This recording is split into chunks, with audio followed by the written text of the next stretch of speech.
Почитувани, многумина ќе кажат казната е данок за правење нешто погрешно. Тогаш излегува дека данокот е парична казна ако се прави нешто како што не треба. Но ако ја свртиме паричката и погледнеме од другата страна, согледуваме дека всушност човекот и не знае колку треба да е благодарен за нешто, се додека не мора да плати данок за истото.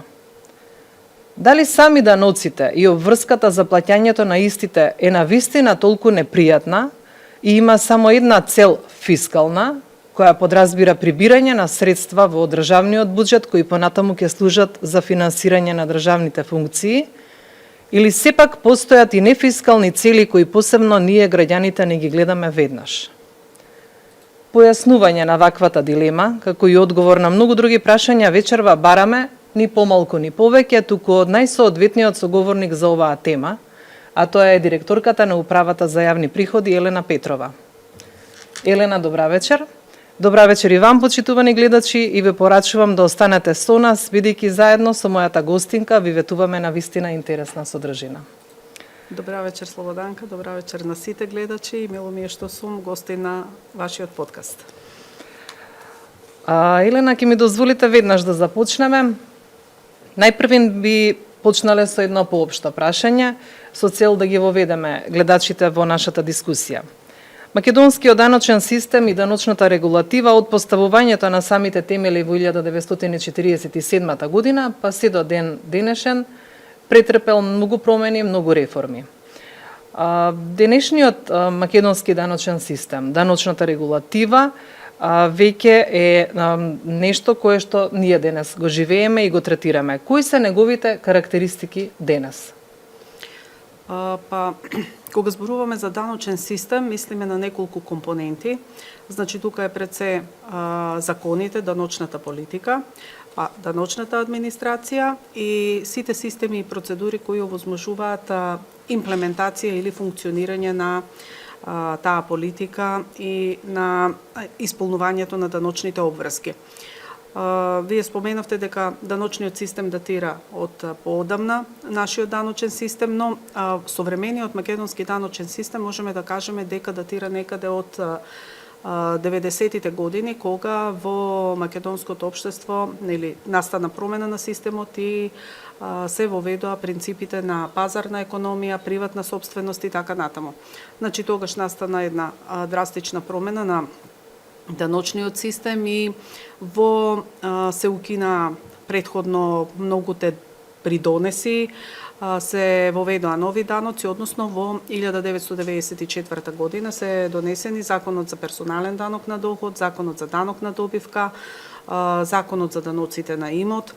1994 година е донесен и конститутивниот акт за основање на Управата за јавни приходи, онаква каква што постои денес, а претходно, значи, собирањето на јавните приходи беше во надлежност на Републичката управа за приходи и локалните оделенија за даноци и оделенија за инспекција. Понатаму, значи, во 2000 година го введовме и данокот на додадена вредност на местото на тогашниот данок на промет. Во 2006 година е донесен Законот за даночна постапка како основа на општото даночно право и даночната постапка која е специфична и се разликува од вообичаената општа управна постапка.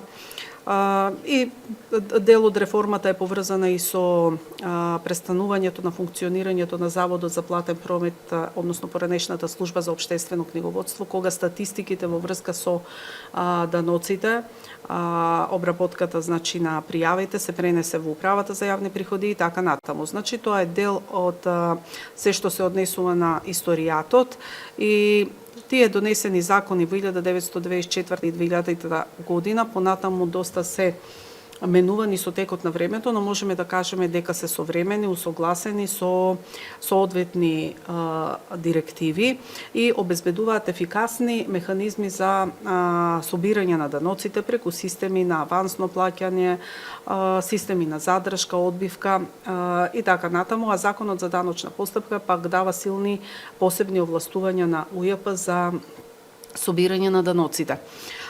Но покрај нели рековме регулативата. Во даночниот систем го сочинува и даночната администрација, тука е пред се УЈП, но во собирањето на даноците се вклучени и царинската управа, која што го собира данокот на додадена вредност што се плаќа при увоз. Вклучени се и единиците на локалната самоуправа, кои што го собираат данокот на имот за финансирање на локално ниво. И на крајот, како што рековме, следи имплементацијата, значи разни системи, процедури кои овозможуваат да функционираат, да се преточуваат тие закони во пракса, и тука можам да кажам дека тоа е сегмент во кој што ни предстои многу работа, се уште многу работа за подобрување на имплементацијата.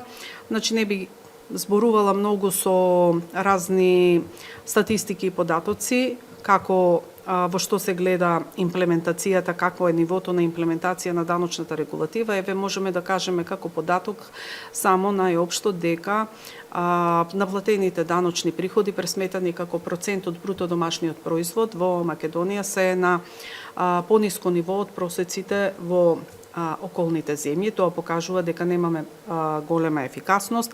Исто така имаме оценски мисии според соодветни методологии за проценка на зрелоста на даночната администрација, кои што исто така говорат дека треба да се унапредуваат перформансите, учинокот на даночната администрација, нејзината ефикасност, и всушност треба да целиме кон она што се веќе се поставува како даночна администрација во и помодерните земји, односно каде што веќе плаќањето на даноците ќе биде вградено во секојдневното работење на компаниите и фирмите, и тие нема да немаат обврска дополнително на крај на даночен период да поднесуваат даночни пријави, туку преку една поврзаност со управата за јавни приходи, значи во реално време да се добиваат сите податоци, информации кои што се однесуваат на оданочувањето на деловните трансакции, односно тоа се нарекува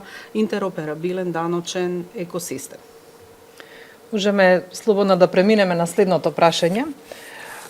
Вие сте професионалец во оваа област, имате долгогодишно работно искуство во рамки на управата, во различни сектори, во различни дирекции, и од неодамна сте начело на врвот на управата за јавни приходи, односно сте нејзин директор. Впрочем, управата за јавни приходи е орган на државната управа во состав на Министерството за финансии. Истата, од она што го знаеме, се занимава со проблематика на спроведување на законите и други прописи за даноците, регистрација на даночни обврзници, инспекцијски надзор, наплата на даноци, водење на даночна евиденција и така натаму и така натаму. Ќе оставам овде простор колку што можете да ни доловите, што подразбира делокругот на работењето на управата, низината организација и раководењето. Па вие ги набројавте надлежностите на управата за јавни приходи така како што се пропишани во закон, но граѓаните генерално кога се зборува за УЈП ја препознаваат УЈП како контроли и казни, и мислам дека треба да ја разбиеме ваквата перцепција за УЈП. Всушност поаѓајќи од тоа дека нели и даноците се граѓанска обврска, значи даноците се јавен приход, она што граѓаните го нарекуваат народни пари, ние треба да ги собереме за да влезат во буџетот и да служат за финансирање на се она што го работи државата преку државниот систем, преку државните органи, а е наменето за доброто на сите граѓани, значи јавни инвестиции, јавни добра и услуги. Затоа секој граѓанин ја има таа граѓанска обврска, граѓанска должност да издвои задолжително дел од својот приход или промет или имот и да го плати во вид на даноци, и тоа произлегува и од уставна обврска регулирана во уставот, каде стои дека секој е должен да плаќа данок и да учествува во намирувањето на јавните расходи. Значи затоа и улогата на УЈП не треба да се гледа дека е само контролна улога и вршење на контроли и изрекување на казни, и тука всушност исто така настанува некое погрешно разбирање, значи она што го утврдува УЈП во контролите е всушност неплатен данок, а не е казна. Тоа е делот што некој даночен обврзник требало да го плати во државната каса, а не е наменето да биде некаква казна, туку треба да оној дел што согласно законот треба да се плати и да влезе во буџетот. Сега, значи, во таа смисла, она што ние го кажуваме како мисија или надлежност на УЈП во една кратка реченица е дека УЈП треба да обезбеди ефикасно собирање на даноците и другите јавни приходи потребни за функционирање на државата преку поддржување на доброволната даночна усогласеност. Би сакала тоа да го разјаснам што значи тоа поддржување на доброволната даночна усогласеност и тука тргнуваме од тоа како функционира плаќањето на даноците. Во најголем дел функционира преку систем на самооданочување. Тоа значи дека граѓаните, компаниите, даночните обврзници сами треба да ги пресметуваат и плаќаат даночните обврски. Сами треба да бидат усогласени со даночните закони и даночните регулативи. А управата за јавни приходи е тука само да ја поддржи и да ја насочи таа доброволна усогласеност и да управува со сите оние ризици кои што влијаат на таа усогласеност, односно кои можат да водат до неточно и нецелосно плаќање на даноците. Целокупната сите мерки кои што и се на располагање на УЈП можеме да ги поделиме на неколку групи: превентивни мерки, меки мерки и репресивни мерки.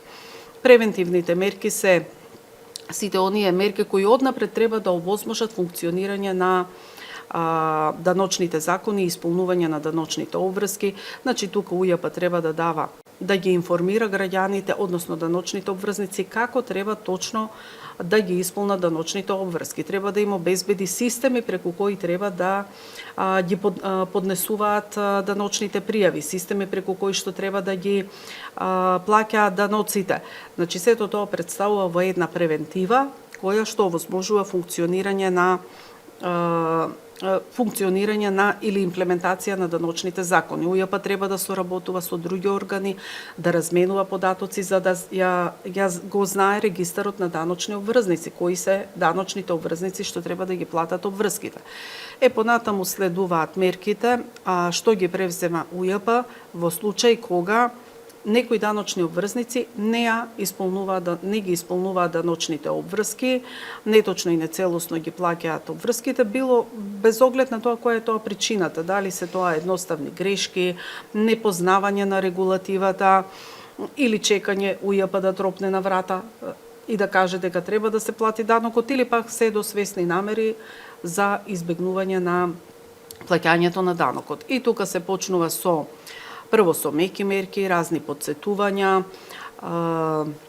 опомени и слично, кои сега веќе се персонализирани. Значи, ако превентивните мерки се наменети за целата популација на даночни обврзници, веќе кога работиме со оние што се ризични, кои што не ги исполнуваат обврските, работиме со конкретни даночни обврзници за кои што гледаме дека не постапуваат согласно законите, и на крајот доаѓаат репресивните мерки за кои што основот УЈП го црпи во Законот за даночна постапка. Таму се регулирани сите законски овластувања и ограничувања на УЈП, што сме и што може да работи, а што не може да прави УЈП, но тие мерки во главном се однесуваат на спроведување на инспекцијски контроли, вршење на присилна наплата на ненаплатените даноци, изрекување на прекршочни казни, поднесување на кривични пријави за таму каде што постојат сомненија за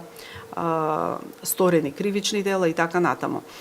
Но тоа е значи во глобална надлежноста на УЈП. Покрај оваа глобална надлежност, значи таа се разгранува надлежност во пракса и особено значи тука ние вклучуваме и работи кои што се однесуваат не само на обврските, туку и на правата на даночните обврзници, значи издавање на уверенија, потврди и други даночни документи, постапување по барањата за користење на даночни, олеснување и ослободувања, враќање на повеќе и погрешно платен данок и така натаму и така натаму. Значи тоа е генерално се што работи УЈП. Така. Остануваме уште малку во контекст на претходното прашање, кое се однесува на следното. Каква е вашата долгорочна и стратешка агенда за УЈП? Како вие, како нејзин предводник, го креирате ликот на УЈП?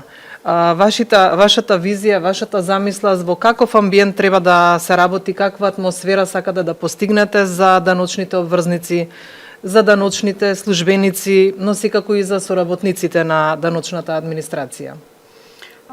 Значи, со моето доаѓање на местото прв даночник на чело на УЈП, веќе ја дефиниравме новата визија на УЈП, визија за една модернизирана УЈП, УЈП која ќе има нов лик, која ќе обезбеди нов амбиент во кој ќе работат даночните обврзници и нов амбиент во кој ќе работи и самата администрација, односно даночните службеници. Значи, за даночните обврзници, она што стакаме да го постигнеме е една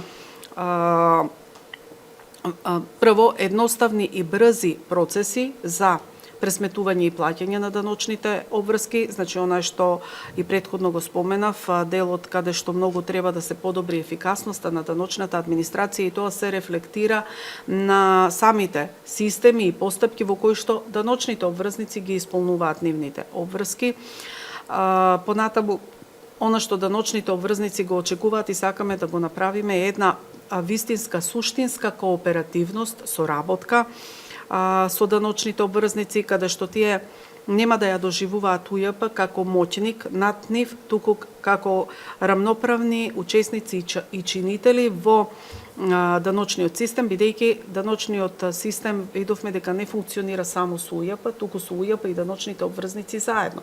Заедно сме во имплементирањето на даночните закони и новиот лик на УЈП од аспект на даночните обврзници исто така значи и правичност, тие да почувствуваат дека постои правичност во спроведувањето на даночните закони, односно дека сите овластувања, законски овластувања на УЈП кои се однесуваат на оние даночни обврзници кои не ги исполнуваат даночните обврски, ги спроведуваме неселективно, доследно и целосно. Значи, никој не може да биде исклучен доколку не го плаќа данокот, меѓутоа треба да се применат соодветните мерки. Некаде може би мерката ќе биде опомена, некаде мерката ќе биде и определена кривична пријава, заплена на имот и така натаму.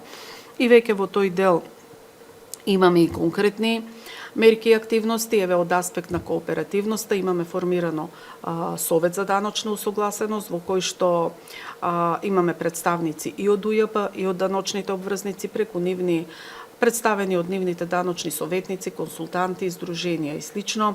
Од аспект на тоа даночните обврзници да ја почувствуваат праведноста во постапувањето, формиравме независно тело кое постапува по приговорите што ги поднесуваат даночните обврзници по инспекцијските записници, за да не биде инспекторот тој што и ја спроведува контролата и одлучува по приговорот, значи за да има независно постапување по тие приговори.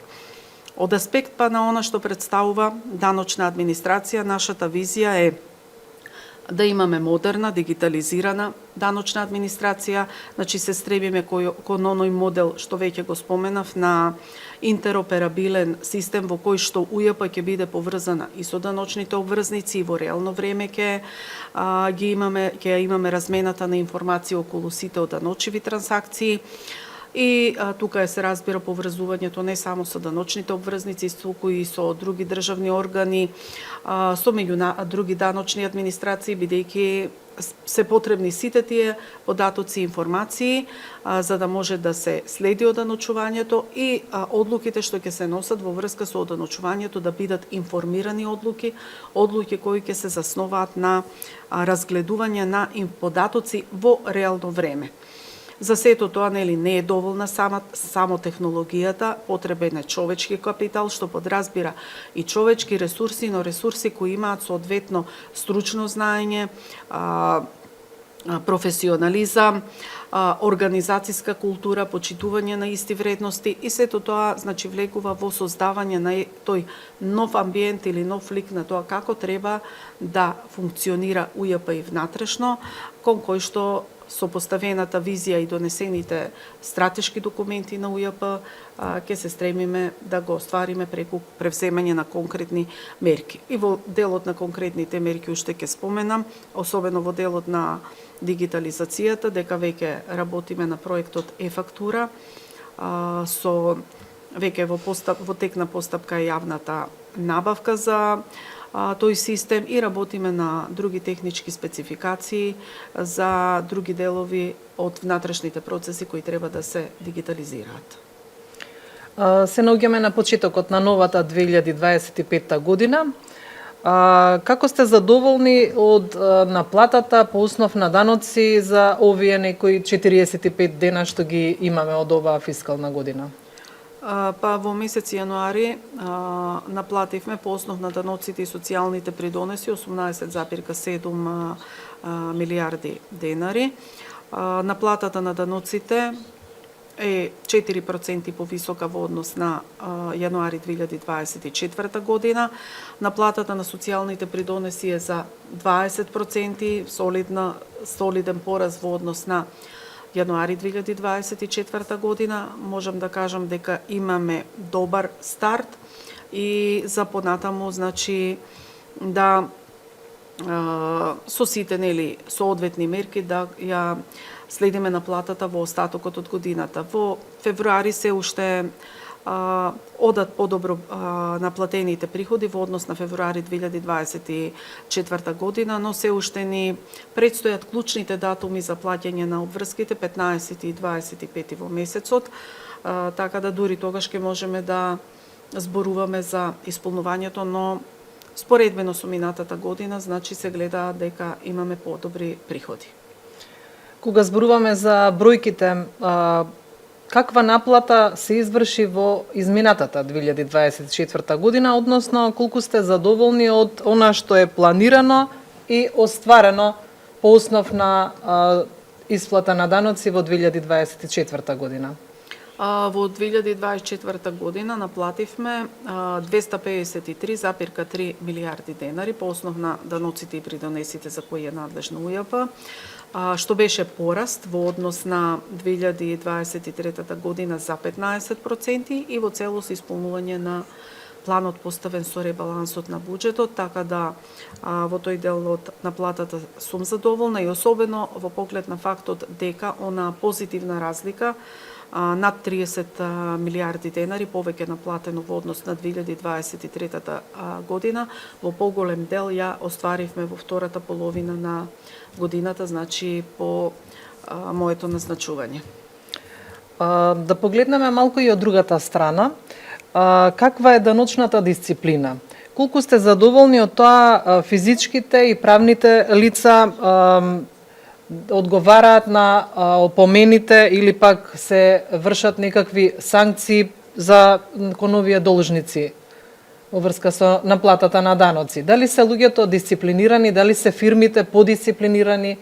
Какво е вашето мислење по ова прашање?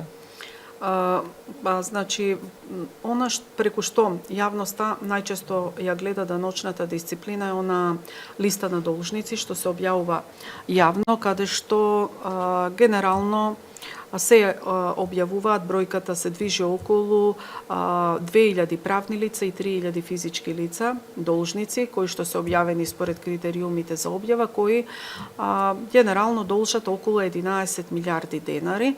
Меѓутоа, веќе и ја пренесуваме и таа информација во јавноста и преку медиумите, за да се разбере добро таа состојба, дека околу 70% од тие должници кои што се објавени немаат даночна активност во 2024 година, во смисла на тоа не поднесуваат даночни пријави, немаат вработени, не исплаќаат плати и слично. Што значи дека ние тоа отвара прашање, да, зошто не се наплатени тие даноци. Тука може првото мислење дали или првото прашање е дали можеби УЈП затајала во спроведувањето на постапките, и тоа не е исклучено во условите во кои што постојат сега, каде што нема електронски систем на следење на предмети.